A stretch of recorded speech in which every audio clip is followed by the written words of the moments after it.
ഈശോ മിശിഹായ്ക്ക് സ്തുതിയായിരിക്കട്ടെ. പ്രിയ കുട്ടികളെ, വളരെ സന്തോഷത്തോടു കൂടി ഇരിക്കുന്ന നിങ്ങളെ വീണ്ടും ഒരു ദിവസം കൂടി കാണാൻ സാധിച്ചതിന് ഞാൻ ആദ്യമായി ദൈവത്തോട് നന്ദി പറയുകയാണ്. നമ്മളിന്ന് 10ാം ക്ലാസ്സിൻ്റെ 4ാമത്തെ പാഠം കാണാൻ വേണ്ടി പോവുകയാണ്.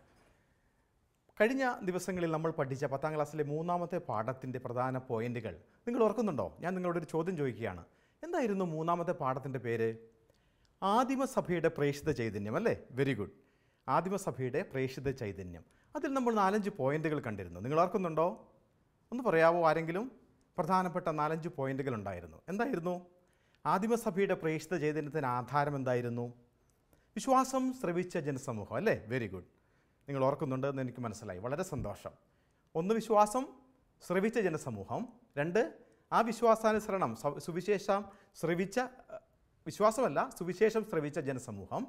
ആ സുവിശേഷത്തിന് അനുസൃതമായി ജീവിച്ചവർ, 2ാമത്തെ പോയിന്റ്. 3, സുവിശേഷം പ്രഘോഷിച്ച ജനസമൂഹം.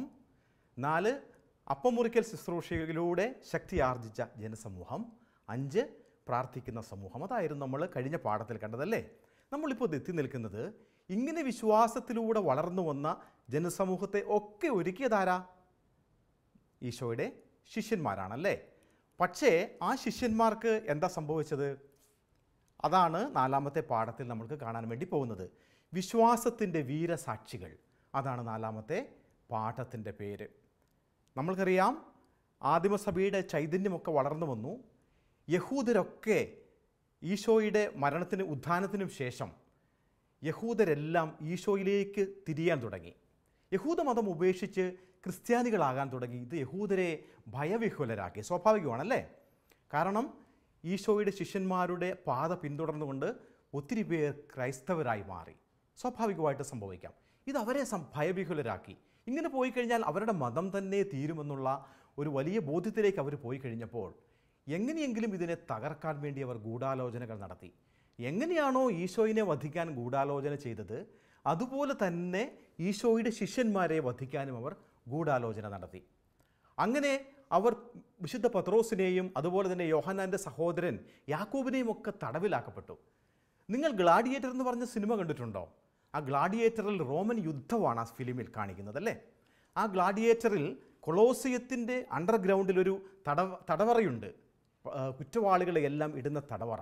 ആ തടവറയിൽ നിന്ന് ഓരോരുത്തരെ പിടിച്ചുകൊണ്ട് വന്ന് അവരെ വിശന്നു വലയുന്ന സിംഹങ്ങൾക്കും അതുപോലെ തന്നെ വാളിനിരയാക്കുകയും ചെയ്യുന്ന ക്രൂരമായ മതമർദ്ദനവും വധശിക്ഷകളുമൊക്കെയാണ് റോമൻ എംപറർമാർ നടത്തിക്കൊണ്ടിരുന്നത്. അപ്പോൾ അവരെന്താ ചെയ്തെന്നറിയാമോ? യോഹന്നാൻ്റെ സഹോദരൻ യാക്കോബിനെ പിടിച്ചുകൊണ്ട് വന്ന കൊളോസിയത്തിൽ ആയിരക്കണക്കിന് ആൾക്കാർ സാക്ഷിയായിട്ട് നിൽക്കുമ്പോൾ അദ്ദേഹത്തിൻ്റെ ശിരസ് ഛേദിച്ചു. ഇത് ശിഷ്യന്മാരെ ഭയവിഹുലരാക്കി ഒരു പരിധിവരെ. പക്ഷേ പരിശുദ്ധാത്മാവ് അവരെ ധൈര്യപ്പെടുത്തി. യഹൂദർക്ക് ഭയങ്കര സന്തോഷമായി. അപ്പോൾ അവർ തീരുമാനിച്ചു, അങ്ങനെയെങ്കിൽ പത്രോസിനെയും നമ്മൾക്ക് വധിക്കാം. പെസഹ കഴിഞ്ഞു വരുന്ന ദിവസം പത്രോസിനെയും വധിക്കാം എന്നവർ തീരുമാനിക്കുകയുണ്ടായി. അങ്ങനെ ആദിമസഭയിലെ പ്രേക്ഷിത ചൈതന്യം എന്ന പാഠത്തിൽ കണ്ടതുപോലെ ഈ പ്രേക്ഷിത ചൈതന്യം ഉൾക്കൊണ്ട് ലോകം മുഴുവൻ പോയ ശിഷ്യന്മാർ പല രീതിയിൽ വധിക്കപ്പെടുകയാണ് ചെയ്തത്. അതാണ് നമ്മൾ ഈ പാഠത്തിൽ കാണാൻ പോകുന്നത്, വിശ്വാസത്തിൻ്റെ വീരസാക്ഷികൾ. നമ്മൾക്കിപ്പോൾ ഒരു വീഡിയോ കണ്ടിട്ട് തിരിച്ചു വരാം.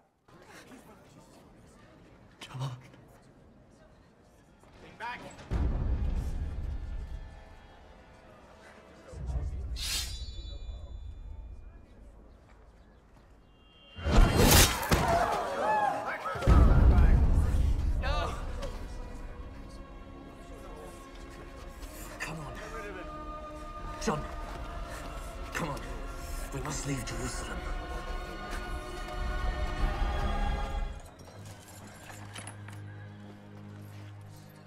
I bring good news that will relieve your suffering.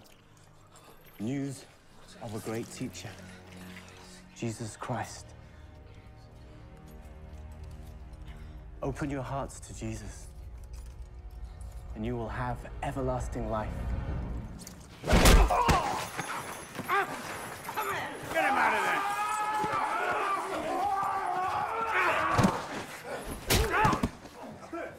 But preaching of a new kingdom threatens those in power. Brothers and sisters, we rejoice in our suffering. because we know that suffering produces perseverance. Perseverance creates character. Character, hope.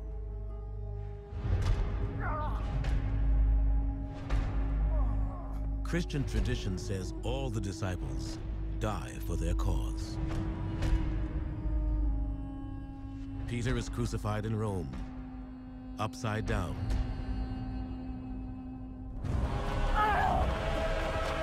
Matthew is killed in Ethiopia. Thomas in southern India. And John is poisoned in Rome.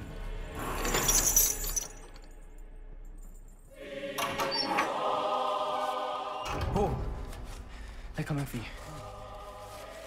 Take these. Something must survive. If not me, my words at least. Go, go.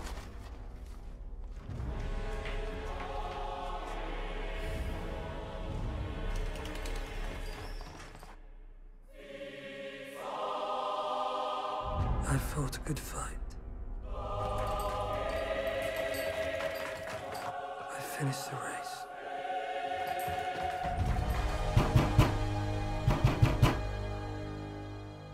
And I kept the faith.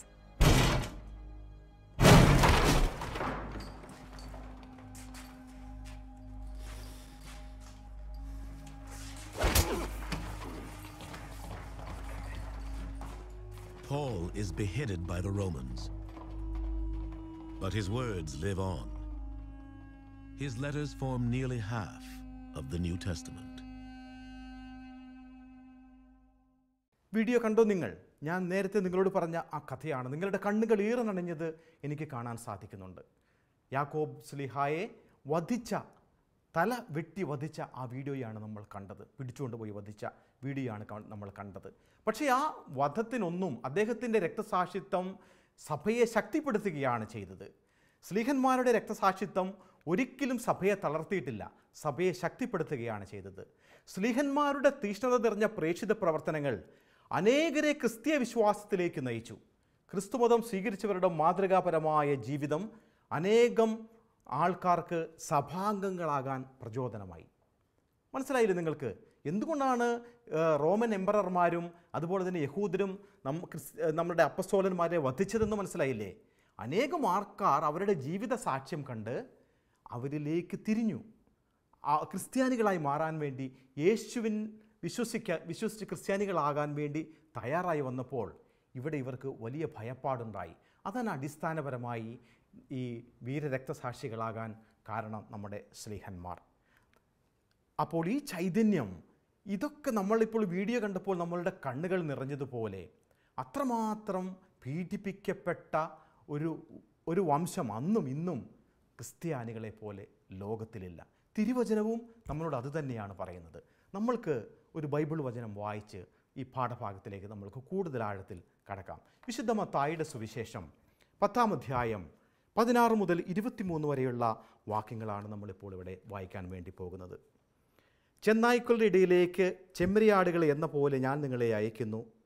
അതിനാൽ നിങ്ങൾ സർപ്പങ്ങളെപ്പോലെ വിവേകികളും പ്രാവുകളെപ്പോലെ നിഷ്കളങ്കരുമായിരിക്കുവിൻ. മനുഷ്യരെ സൂക്ഷിച്ചുകൊള്ളുവിൻ. അവർ നിങ്ങളെ ന്യായാധിപ സംഘങ്ങൾക്ക് ഏൽപ്പിച്ചു കൊടുക്കും. തങ്ങളുടെ സിനഗോഗുകളിൽ വെച്ച് അവർ നിങ്ങളെ മർദ്ദിക്കും. നിങ്ങൾ എന്നെ പ്രതി നാടുവാഴികളുടെയും രാജാക്കന്മാരുടെയും സന്നിധിയിലേക്ക് നയിക്കപ്പെടും. അവിടെ അവരുടെയും വിജാതിയരുടെയും മുമ്പാകെ നിങ്ങൾ സാക്ഷ്യം നൽകും. അവർ നിങ്ങളെ ഏൽപ്പിച്ചു കൊടുക്കുമ്പോൾ എങ്ങനെ പറയണമെന്നോ എന്തു പറയണമെന്നോ നിങ്ങൾ ആകുലപ്പെടേണ്ട. നിങ്ങൾ പറയേണ്ടത് ആ സമയത്ത് നിങ്ങൾക്ക് നൽകപ്പെടും. എന്തെന്നാൽ നിങ്ങളല്ല, നിങ്ങളിലൂടെ നിങ്ങളുടെ പിതാവിൻ്റെ ആത്മാവാണ് സംസാരിക്കുന്നത്. സഹോദരൻ സഹോദരനെയും പിതാവ് പുത്രനെയും മരണത്തിന് ഏൽപ്പിച്ചു കൊടുക്കും. മക്കൾ മാതാപിതാക്കന്മാരെ എതിർക്കുകയും അവരെ വധിക്കുകയും ചെയ്യും.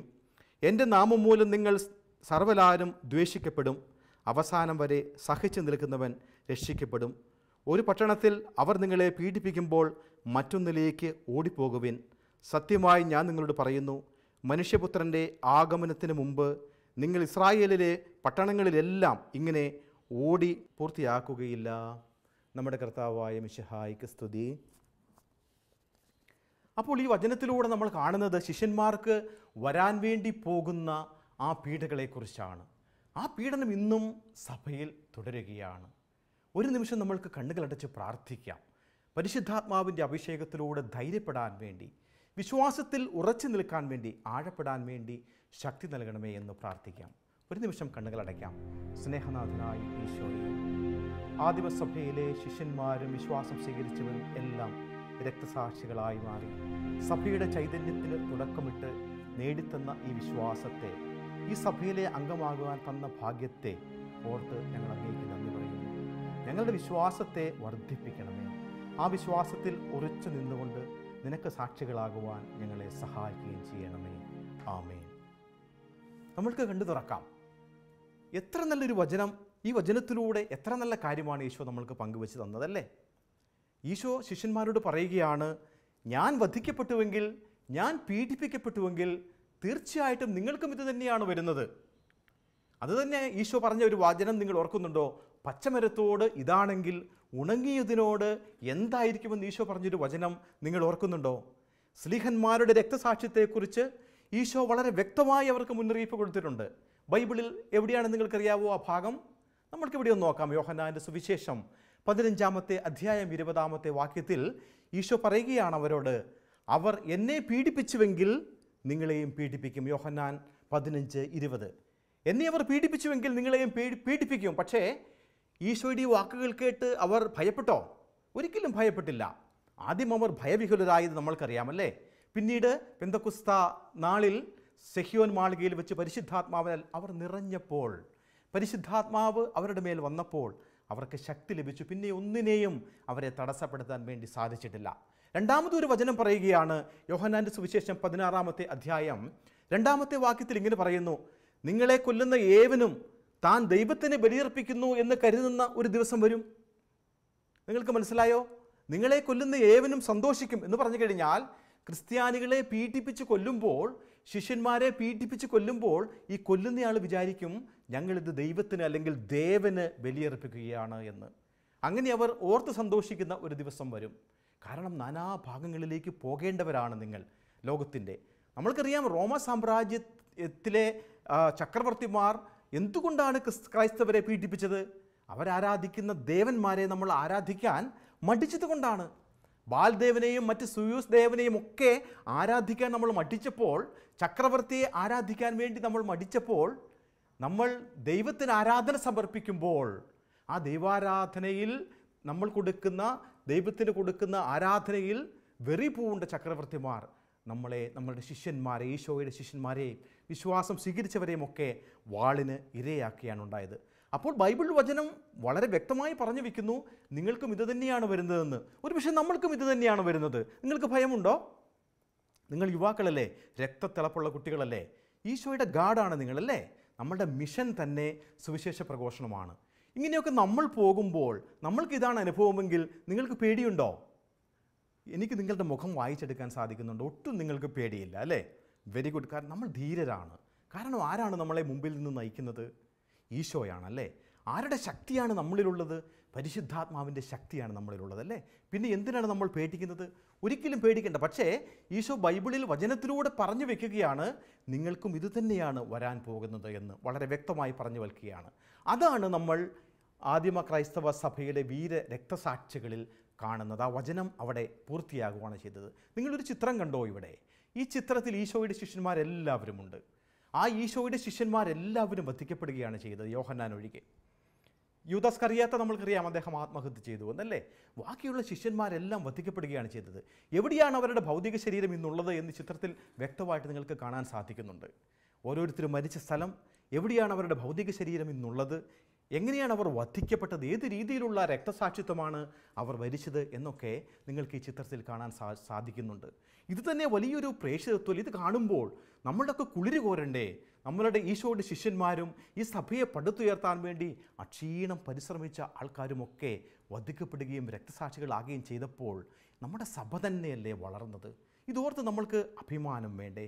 സ്ലീഹന്മാരുടെ രക്തസാക്ഷിത്വം വെറുതെയായോ? നിങ്ങൾക്ക് തോന്നുന്നുണ്ടോ അങ്ങനെ? ഞാൻ നിങ്ങളോട് ചോദിക്കാം, ഇതൊക്കെ വെറുതെയായി പോയോ? ഒരിക്കലുമില്ലല്ലേ. ഇതിലൂടെയാണ് സഭ വളർന്നു വന്നത് എന്ന് നിങ്ങൾക്കറിയാം. പരിശുദ്ധാത്മാവിൽ നിറഞ്ഞ ലോകത്തിൻ്റെ വിവിധ ഭാഗങ്ങളിലേക്ക് പോയ ശിഷ്യന്മാരുടെ സുവിശേഷ പ്രഘോഷണം വഴി അനേകർ യേശുവിങ്കിലേക്ക് അടുത്തു, വിശ്വാസം സ്വീകരിച്ചു, സഭയുടെ മക്കളായിത്തീർന്നു. ഇതാണ് സ്ലീഹന്മാരുടെ രക്തസാക്ഷിത്വം വഴി സഭയ്ക്ക് ലഭിച്ചത്. അങ്ങനെ മതമർദ്ദനത്തിൻ്റെ പാത തുടരാൻ നീറോ ചക്രവർത്തി മുതൽ ഡയക്ലീഷ്യൻ വരെയുള്ള റോമൻ എംപറർമാരെ, ചക്രവർത്തിമാരെ പ്രേരിപ്പിച്ചത് ഇങ്ങനെ ജനങ്ങൾ വിശ്വാസത്തിലേക്ക് വരുന്നു, യേശുവിനെ സ്വീകരിക്കുന്നു. ഈ ഒരു കാര്യം അവരെ ഭയവിഹുലരാക്കി എന്ന് നമ്മൾ കഴിഞ്ഞ പാഠത്തിൽ കണ്ടു. അങ്ങനെ മതപീഡനം അവർ ആരംഭിക്കുകയാണ്, മതമർദ്ദനം ആരംഭിക്കുകയാണ്. ആ മതമർദ്ദനത്തിന് 2-3 കാരണങ്ങളുണ്ട്. നമ്മൾക്ക് നോക്കാം. ഒന്നാമത്തെ കാരണം, ചക്രവർത്തിയെ ദേവനായി കരുതി ആരാധിക്കുന്ന രീതി റോമാ സാമ്രാജ്യത്തിൽ നിലനിന്നിരുന്നു. അതിന് ക്രിസ്ത്യാനികൾ തയ്യാറായില്ല. ഇന്ന് നമ്മൾ തയ്യാറാകുമോ? നമ്മൾ വിശ്വസിക്കുന്ന ദൈവത്തെ വിട്ട് വേറെ ഏതെങ്കിലും ഒരു ദേവനെയോ ദേവിയെയോ ആരാധിക്കാനോ പൂജിക്കാനോ പറഞ്ഞാൽ നമ്മൾ ചെയ്യുമോ? ഇല്ല. നമ്മൾ സത്യവിശ്വാസത്തിൽ വളരുന്ന കുഞ്ഞുങ്ങളാണ്, വളർന്നവരാണ്. അപ്പോൾ നമ്മൾക്ക് അത് സാധിക്കില്ല. അതുപോലെ തന്നെ ഈ റോമൻ ദേവന്മാരെയും അതുപോലെ തന്നെ ദേവതകളെയും ആരാധിക്കാൻ വിമുഖത കാട്ടിയപ്പോൾ അവരെ വധിക്കാൻ തീരുമാനിച്ചു. അതാണ് മതപീഡനത്തിനുള്ള ഒന്നാമത്തെ കാരണം. രണ്ടാമതെന്നറിയാവോ? ക്രിസ്ത്യാനികൾ നടത്തിപ്പോകുന്ന പ്രാർത്ഥനാ സമ്മേളനങ്ങളെ മറ്റുള്ളവർ സംശയത്തോടെ വീക്ഷിക്കാൻ തുടങ്ങി. എന്താ കാരണം എന്നറിയാവോ? അവിടെ അപ്പം മുറിക്കൽ കർമ്മം നടത്തുന്നുണ്ട് എന്നവർക്ക് മനസ്സിലായി. നമ്മൾക്കറിയാം, അപ്പം മുറിക്കൽ ശുശ്രൂഷയാണ് നമ്മളുടെയൊക്കെ വിശ്വാസത്തിൻ്റെ ആധാരം, അല്ലേ? അതല്ലേ ഈശോ നമ്മളെ പഠിപ്പിച്ചത്? നിങ്ങൾ ഓർക്കുന്നില്ലേ? കഴിഞ്ഞ പാഠത്തിൽ നമ്മൾ കണ്ടതല്ലേ? ഒറ്റിക്കൊടുക്കപ്പെടുന്ന രാത്രിയിൽ ഈശോ അപ്പമെടുത്ത് ആശീർവദിച്ച് മുറിച്ച് ശിഷ്യന്മാർക്ക് നിലയിക്കൊണ്ട് പറഞ്ഞു, നിങ്ങളിതിൻ്റെ ഓർമ്മയ്ക്കായി ചെയ്യുവിൻ. ഇതിൻ്റെ മാംസരക്തങ്ങളാണ്. അതാണ് നമ്മുടെ വിശുദ്ധ കുർബാനയിലൂടെ പരികർമ്മം ചെയ്യുന്നത്. അപ്പോൾ ആദിമ ക്രൈസ്തവ സമൂഹം ദേവന്മാരെ ആരാധിക്കാതെ വന്നു. അതുപോലെ തന്നെ അപ്പം മുറിക്കൽ ശുശ്രൂഷയിൽ പങ്കുചേരുന്ന അവരുടെ മേൽ ദുരാരോപണങ്ങൾ അടിച്ചേൽപ്പിച്ചു. എന്തായിരുന്നു എന്നറിയാവോ ദുരാരോപണം? ഇവർ ഭൂതോച്ചാടനം നടത്തുകയാണ്. അതുപോലെ തന്നെ നരബലിയാണ് ഇവിടെ നടക്കുന്നത്, മനുഷ്യമാംസം ഇവർ ഭക്ഷിക്കുന്നു എന്നൊക്കെ പറഞ്ഞ് കള്ളക്കഥകളൊക്കെ നമ്മളുടെ വിശ്വാസികളുടെ മേൽ, ആദിമ ക്രൈസ്തവരുടെ മേൽ അടിച്ചേൽപ്പിക്കുകയാണ് ചെയ്തത്. പ്രിയ കുഞ്ഞുങ്ങളെ, നിങ്ങൾക്കറിയാം, ഇത് ഈശോയുടെ തിരുശരീര രക്തങ്ങൾ, അല്ലെങ്കിൽ ഗോതമ്പപ്പവും വീഞ്ഞും ഈശോയുടെ തിരുശരീര രക്തങ്ങളായി മാറുന്ന വലിയ കൂദാശയല്ലേ, വലിയ അത്ഭുതം നടക്കുകയാണ് വിശുദ്ധ കുർബാനയിൽ. ഇത് ഉൾക്കൊള്ളാനുള്ള മാനസികമായ വളർച്ച ഇല്ലാത്ത അവരാണ് ഇത് ഭൂതോച്ചാടനമാണെന്നും ഇത് മന്ത്രവാദമാണെന്നും ഒക്കെ പറഞ്ഞ് ആരോപിച്ച് ക്രൈസ്തവരെ മതമർദ്ദനത്തിന് ഇരയാക്കിയത്. വേറൊരു കാര്യം കൂടിയുണ്ട്. അനേകം യഹൂദർ വിശ്വാസം സ്വീകരിച്ച് ക്രിസ്ത്യാനികളായി മാറാൻ വേണ്ടി തുടങ്ങി. ഇത് യഹൂദ നേതാക്കളെ ഭയവിഹുലരാക്കി. അങ്ങനെ മൊത്തത്തിൽ ഈ സംഗതികളെല്ലാം കൂടി വന്നപ്പോൾ റോമൻ എംപറർമാർ, നീറോ ചക്രവർത്തി മുതൽ ഡയക്ലീഷ്യൻ വരെയുള്ള ചക്രവർത്തിമാർ ക്രൈസ്തവരെ മതപീഡനത്തിലൂടെ കൊല്ലാൻ വേണ്ടി ശ്രമിച്ചു. നീറോ ചക്രവർത്തിയുടെ കാലഘട്ടം മുതൽ ഡയക്ലീഷ്യൻ ചക്രവർത്തിയുടെ കാലഘട്ടം വരെ അതിരൂക്ഷമായ 10 മതമർദ്ദനങ്ങളാണ് നടന്നത്. ക്രിസ്ത്യാനികൾ സഹിച്ചത് 10 മതമർദ്ദനങ്ങളാണ്. ക്രിസ്ത്യാനികളെ വിശ്വാസത്തിൻ്റെ പേരിൽ പീഡിപ്പിക്കാൻ പ്രേരിപ്പിച്ച 10 കാരണങ്ങൾ നമ്മൾക്ക് ഇവിടെ നോക്കാം. എന്തൊക്കെയായിരുന്നു ആ 10 കാരണങ്ങൾ? നിങ്ങൾ ഈ ചിത്രത്തിൽ കാണുന്നുണ്ടോ? ഈ ചിത്രത്തിൽ കാണുന്ന ചക്രവർത്തിമാരാണ് ക്രൂരതയുടെ പരിയാരങ്ങളായ ചക്രവർത്തിമാർ. നിങ്ങൾ ഒരുപക്ഷെ കേട്ടിട്ടുള്ളതായിരിക്കും. ആ ചിത്രത്തിൽ നോക്കൂ, നീറോ ചക്രവർത്തി മുതൽ ഡയക്ലീഷ്യൻ വരെയുള്ള ചക്രവർത്തിമാരുടെ ചിത്രങ്ങളാണ് നിങ്ങളിവിടെ കാണുന്നത്.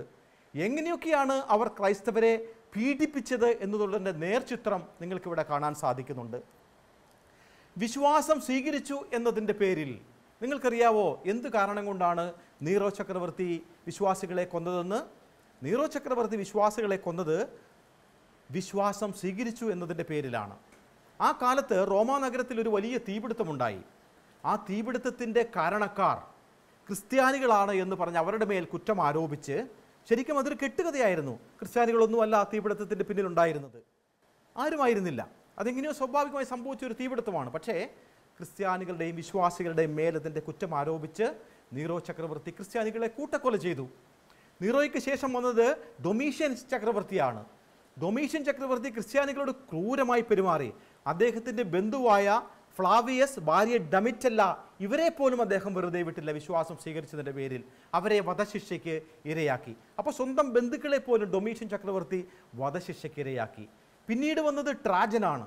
ട്രാജൻ ചക്രവർത്തി അന്ത്യോക്യയിലെ മെത്രാൻ ഇഗ്നേഷ്യസ്, റോമിലെ 2 മെത്രാന്മാർ ക്ലെമന്റ് തെലോസ്ഫോറസ്, ജെറുസലേമിലെ മെത്രാനായിരുന്ന ഷിമിയോൻ എന്നിവർ രക്തസാക്ഷികളായത് ട്രാജൻ്റെ കാലഘട്ടത്തിലാണ്. ട്രാജൻ ചക്രവർത്തി മെത്രാന്മാരെ തെരഞ്ഞുപിടിച്ച് കൊല്ലുന്ന, നമ്മളുടെ പിതാക്കന്മാരെ കൊന്നു കഴിയുമ്പോൾ വിശ്വാസം നിൽക്കും എന്നുള്ള തെറ്റിദ്ധാരണ കൊണ്ടാകാം ഒരുപക്ഷെ അവർ നമ്മളുടെ മെത്രാന്മാരെ ക്രൂരമായി കൊന്നത്. അന്റോണിയോസ് ഫൈസിൻ്റെ കാലത്ത് രക്തസാക്ഷികളായത് വിശുദ്ധ പിയൂസ് ഒന്നാമൻ, വിശുദ്ധ ഹിജനൂസ്, മഹാനായ പോളികാർപ്പ് എന്നിവരാണ് അന്റോണിയോസ് പൈസിൻ്റെ കാലത്ത് രക്തസാക്ഷികളായി മാറിയത്. അങ്ങനെ നീറോ ചക്രവർത്തി മുതൽ ഡയക്ലീഷ്യൻ ചക്രവർത്തി വരെയുള്ള കാലഘട്ടം എന്ന് പറഞ്ഞു കഴിഞ്ഞാൽ നമ്മുടെ ക്രിസ്ത്യാനികളെ തെരഞ്ഞുപിടിച്ച് കൊല്ലാൻ വേണ്ടി ഏതു മാർഗവും ഉപയോഗിക്കാൻ. നമ്മൾ ആധുനിക കാലഘട്ടത്തിൽ കണ്ടത് ഹിറ്റ്ലറാണല്ലേ. നാസി തടങ്കൽ പാളയങ്ങളിൽ യഹൂദരെ കൊന്നൊടുക്കുന്ന അതിന് പല മാർഗങ്ങൾ, പുതിയ മാർഗങ്ങൾ, നമ്മൾ കേട്ടിട്ട് പോലും ഇല്ലാത്ത മാർഗങ്ങൾ. ഗ്യാസ് ചേമ്പറിൽ അടയ്ക്കുക, വൈദ്യുതി കടത്തി വിടുക, പന്തം കൊളുത്തി വഴിയുടെ സൈഡുകളിൽ നിർത്തുക, ഇങ്ങനെയുള്ള ക്രൂരവിനോദങ്ങൾ നടത്തിയിട്ട് നമ്മൾ ആധുനിക കാലഘട്ടത്തിൽ കാണുന്നത് ഹിറ്റ്ലർ ചെയ്തതാണ്. ആ ഹിറ്റ്ലർ ചെയ്തതിനേക്കാളും വലിയ ക്രൂരതയാണ് അന്ന് ഈ റോമൻ ചക്രവർത്തിമാർ ചെയ്തത് എന്നോർക്കുമ്പോൾ എത്രമാത്രം രക്തസാക്ഷികൾ, വിശ്വാസത്തിന് വേണ്ടി ജീവൻ നഷ്ടപ്പെട്ട ലക്ഷോപലക്ഷം ആൾക്കാരാണ് നമ്മളുടെ സഭയുടെ നെടും തൂണുകളായി നിൽക്കുന്നത് എന്ന് നിങ്ങൾക്ക് കാണാൻ സാധിക്കും. അപ്പോൾ ഈ ചക്രവർത്തിമാരൊക്കെ നമ്മൾക്ക് നൽകുന്ന സന്ദേശം എന്താണ്? അവരൊക്കെ വിശ്വാസം സ്വീകരിച്ചവരെ കൊല്ലാൻ ശ്രമിച്ചിട്ടും അവരെല്ലാം നമ്മളുടെ അപ്പസ്തോലന്മാരെ കൊന്നിട്ടും വധിച്ചിട്ടും ഒന്നും നമ്മളുടെ സഭ ഇവിടെ തളർന്നിട്ടില്ല. തളർന്നിട്ടുണ്ടോ? നിങ്ങൾക്ക് അങ്ങനെ തോന്നുന്നുണ്ടോ? തളർന്നിട്ടില്ലെന്ന് മാത്രമല്ല, നമ്മളുടെ ലോകത്തിലെ ഏറ്റവും വലിയ വിശ്വാസ സമൂഹമായി നമ്മൾ മാറിയത് അവരുടെ ത്യാഗമാണല്ലേ. നിങ്ങളിതൊക്കെ ഓർക്കണം കേട്ടോ.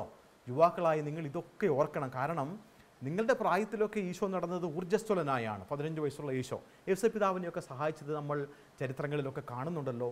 പ്രായത്തിലും ജ്ഞാനത്തിലും ദൈവത്തിൻ്റെയും മനുഷ്യൻ്റെയും പ്രീതിയിലൊക്കെ വളർന്നു വന്ന ഈശോ എത്ര പേരെ ആകർഷിച്ചു അല്ലേ. അതുപോലെ ആയിരിക്കണം നമ്മളുടെ സ്വഭാവവും നമ്മളുടെ ക്യാരക്ടറും ഒക്കെ. മറ്റുള്ളവരുടെ മുമ്പിൽ നമ്മൾ സാക്ഷികളാകുമ്പോൾ മറ്റുള്ളവരെ നമ്മളിലേക്ക് ആകർഷിക്കും. അപ്പോൾ നമ്മളിപ്പോൾ കണ്ടുവന്നത് ഈ 10 റോമൻ ചക്രവർത്തിമാരുടെ മതവർദ്ധനങ്ങളിലൂടെ വധിക്കപ്പെട്ട അനേക ആയിരം രക്തസാക്ഷികളെക്കുറിച്ചാണ്. അതിൻ്റെ ഒരു ലഘുചരിത്രമാണ് നിങ്ങൾ ഇവിടെ കണ്ടത്. അതിനുശേഷം നിങ്ങൾക്കറിയാം, ഡയക്ലീഷ്യൻ്റെ കാലത്തിന് ശേഷം ഒരു വലിയ മാറ്റം സംഭവിക്കുകയാണ് ലോകത്താകമാനം. ആരെന്നറിയാവോ അദ്ദേഹത്തിന് ശേഷം അധികാരത്തിൽ വന്നയാൾ? നിങ്ങൾക്ക് ആർക്കെങ്കിലും പറയാവോ? ഡയക്ലീഷ്യന് ശേഷം മിലാൻ വിളംബരം നടത്തിയ ആ ചക്രവർത്തി ആരാണെന്ന് പറയാവോ? ആ ചക്രവർത്തിയാണ്, പറഞ്ഞോളൂ, കേൾക്കാം എനിക്ക്, കോൺസ്റ്റന്റൈൻ ചക്രവർത്തി. കോൺസ്റ്റന്റൈൻ ചക്രവർത്തി അധികാരത്തിൽ വന്നതിന് ശേഷം അതുവരെ മതമർദ്ദനം നടത്തിയിരുന്ന മറ്റു ചക്രവർത്തിമാരെ അദ്ദേഹം പാടെ തള്ളിക്കളഞ്ഞു. മാത്രമല്ല AD 313 ജൂൺ മാസം 13-ാം തീയതി അദ്ദേഹം ചരിത്രപ്രസിദ്ധമായ മിലാൻ വിളംബരം നടത്തി. പ്രിയകുട്ടികളെ, നമ്മളിത് ഓർക്കണം. നമ്മൾ ഈ മിലാൻ വിളംബരത്തെക്കുറിച്ച് പഠിക്കണം. നിങ്ങൾക്കറിയില്ലെങ്കിൽ ഗൂഗിളിൽ പോയി ഒന്ന് സെർച്ച് ചെയ്യൂ, എന്തായിരുന്നു ഈ മിലാൻ വിളംബരം. നമ്മളെ സംബന്ധിച്ച് ഏറെ പ്രാധാന്യമുള്ള, ക്രിസ്ത്യാനികളെ സംബന്ധിച്ച് ഏറെ പ്രാധാന്യമുണ്ട് മിലാൻ വിളംബരത്തിന്. ആ മിലാൻ വിളംബരം പുറപ്പെടുവിച്ചത് കോൺസ്റ്റന്റൈൻ ചക്രവർത്തി AD 313 ജൂൺ മാസം 13-ാം തീയതി. ചില ഗ്രന്ഥങ്ങളിൽ 14-ാം തീയതി എന്നും കാണുന്നു, 13-ാം തീയതി എന്ന് നമ്മൾക്കിപ്പോൾ പറയാം. ജൂൺ 13-ാം തീയതി പുറപ്പെടുവിച്ച മിലാൻ വിളംബരമാണ്. ആ മിലാൻ വിളംബരം ഒരു രാജശാസനയായിരുന്നു, രാജാവിൻ്റെ ഉത്തരമായിരുന്നു. ആ മിലാൻ വിളംബരത്തിൽ ഒരു കാര്യം ഇങ്ങനെ എഴുതി വെച്ചിട്ടുണ്ട്. അതെന്താണെന്നറിയാമോ നിങ്ങൾക്ക്? And now anyone who wishes to observe Christian religion may do so freely and openly without any molestation. ഇന്നു മുതൽ ആർക്കെങ്കിലും ക്രിസ്തുമതം സ്വീകരിക്കണമെങ്കിൽ ഒരു പീഡനത്തിനോ മർദ്ദനത്തിനോ അവർക്ക് ഇടയാകേണ്ടി വരികയില്ല. ധൈര്യമായി അവർക്ക് വിശ്വാസം സ്വീകരിക്കാമെന്ന് ആ മിലാൻ വിളംബരത്തിലൂടെ എഴുതി വച്ചിരിക്കുകയാണ്. വേറൊരു ചരിത്ര പ്രാധാന്യം കൂടി ഇതിനുണ്ട്. 67 വർഷങ്ങൾക്ക് ശേഷം, മിലാൻ വിളംബരത്തിന് 67 വർഷങ്ങൾക്ക് ശേഷം വീണ്ടും ഒരു വിളംബരം വന്നു. ആ വിളംബരത്തിൻ്റെ പേര് നിങ്ങൾക്കറിയാവോ? അതാണ് കൻറ്റോസ് പോപ്പുലസ് എന്ന് പറയുന്ന വിളംബരം. ആ വിളംബരത്തിലൂടെയാണ് റോമാ സാമ്രാജ്യത്തിൻ്റെ ഔദ്യോഗിക മതം ക്രിസ്തു മതമായി മാറിയത്. നിങ്ങളൊന്ന് ചിന്തിച്ച് നോക്കിക്കേ. നമ്മളെ പീഡിപ്പിച്ച് വധിച്ച് നമ്മളുടെ പത്രോസ് ലിഹായെയും പൗലോസ് ലിഹായും ഒക്കെ തലവെട്ടിയ അതേ സ്ഥലത്ത് തന്നെ, നമ്മളുടെ ആ രാജ്യത്ത് തന്നെ നമ്മുടെ ക്രിസ്തുമതം ഔദ്യോഗിക മതമായി വരികയാണ് ചെയ്തത്. അതുപോലെ തന്നെ ഞായറാഴ്ച അവധി ദിവസമായി പ്രഖ്യാപിച്ചതും, അതുവരെയുണ്ടായിരുന്ന കുരിശുമരണം നിർത്തി തൂക്കിക്കൊല ലോകം മുഴുവൻ നിലവിൽ വന്നതും ഒക്കെ ഈ കാലഘട്ടത്തിലാണ്, ഈ കോൺസ്റ്റന്റൈൻ ചക്രവർത്തിയുടെ കാലഘട്ടത്തിലാണ്.